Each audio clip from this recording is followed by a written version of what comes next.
Shoei actually begins, when Suni's great grandma was 7. She was sold from the Virginia land to a plantation in South Carolina without her ma or pa.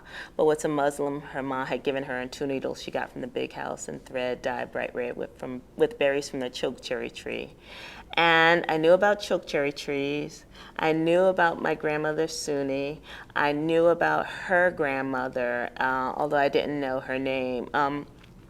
And when my grandmother was getting sick, so my family would never tell me stories, but they would talk to each other. Well, you remember when Suni blah blah blah, or Suni was so mean, and so I caught snippets all my life, and I knew this family history, sort of. But when my grandmother was getting older and had no great grandchildren.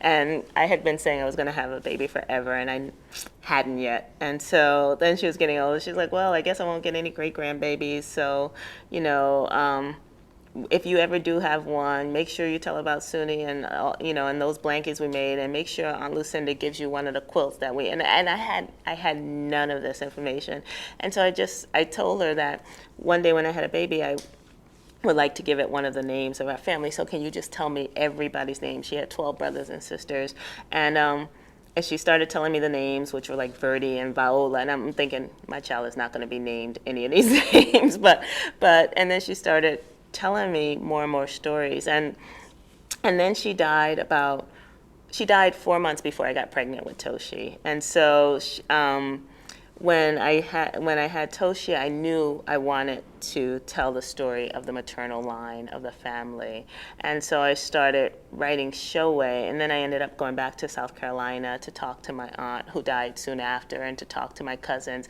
and to try to piece together the story of the history of the Underground Railroad and what the part that the Scots and the Irbies played in it.